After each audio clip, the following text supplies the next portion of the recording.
Welcome to Leaders Up Close and Personal.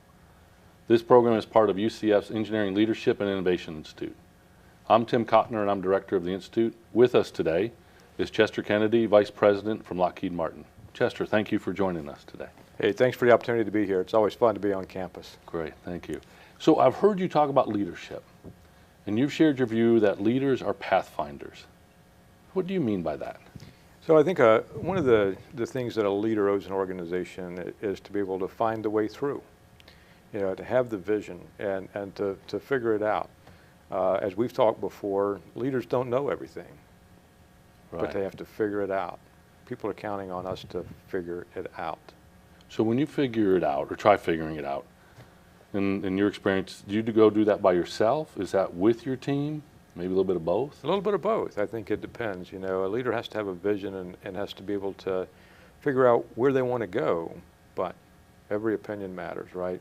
And so being able to sit down with your team and have your team have the confidence in you that you not only will listen to their ideas, but that you want their ideas, that you want their input.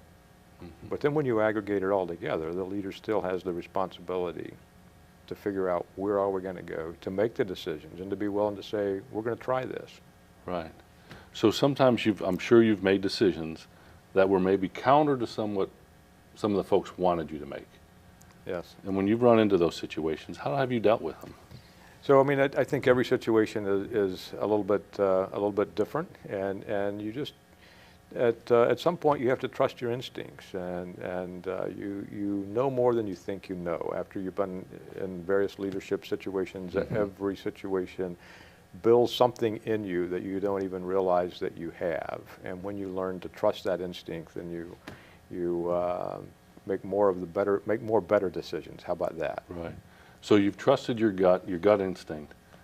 I imagine some of that came from failures as well, right? Probably more of it from failures than from success, actually, yes. So over time, some of those failures and successes, what has that created from a leadership style or personality? If you had to name one or two traits to it. Mm. So one of the things that's really important to me is to always be humble, right? And to recognize that I don't know it all. That there will always, no matter what subject, there will always be somebody that's smarter than me in that particular subject. Right. And to be willing to admit that. I think if a leader comes in and they act like they know it all, right. then it sets the wrong environment. And when a leader comes in and says, "Hey, I'm impressionable. I want to learn. I want to hear what you think," and will value the opinion of even a junior person or someone who the tradition might say, well, that person's not going to bring value to this equation. Everybody brings value to every situation. So if I'm a leader, is it okay for me in the middle of a meeting when someone shares their opinion or gives a technical decision or discussion to say, "Hey, well, wait a second, help me understand. I'm not sure I understand." Can a leader do that? I think those are the leaders that we look up to and that we actually have the most respect for, those that are willing to say that, rather than just sit there and pretend that you know and understand everything that's going on in the conversation. When somebody does that, you know that they really don't know everything, and you lose respect for them. But when somebody will say, "Hey, wait a minute, I don't think I really understood that. What did you really mean? Help me understand that. Put that in my language for me." Those are the people, at least that I look up to, and I think most people respect that humility, that willingness to admit that none of us know it all. So in order to do that, though, I've got to maybe let go a little bit of my ego and be vulnerable to a group of folks. Is that fair? Sometimes that's hard to do, but yes. Wow. So have you seen leaders in your career that have done that? As you say, hey, there's a role model that...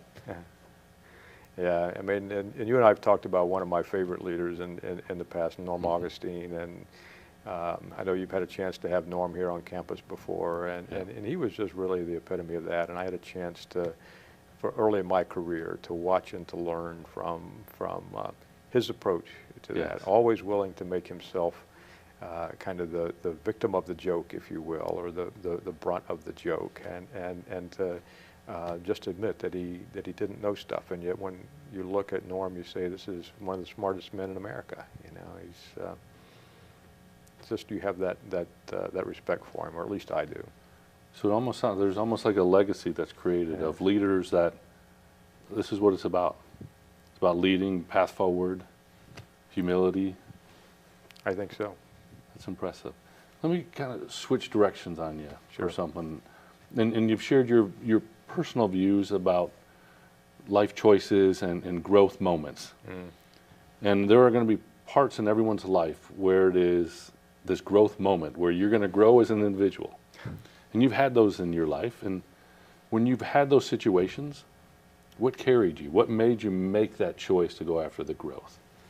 You know, something in my gut. We talked about that a little bit today, and we talked about it a little earlier in this conversation about your experiences, failures and successes build instincts and intuition in you. And I think that's really what has carried me through. It's knowing that something was right without always knowing why you know it's right. But when your gut tells you that it's right, trust your gut, trust that instinct. So trust your gut, trust your instinct.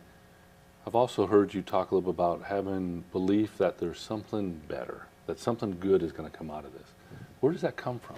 I think it comes from you know, my personality of always wanting to continue to grow, always wanting to learn, and to experience something different. Okay, thank you. So Chester, thank you for sharing your thoughts and wisdom about a leader being a pathfinder, having humility, building a team, continuing to learn, and seizing those growth moments. Yeah. Thank you very much. I appreciate your time. Thanks for inviting me to be here today. And this has been Leaders Up Close and Personal.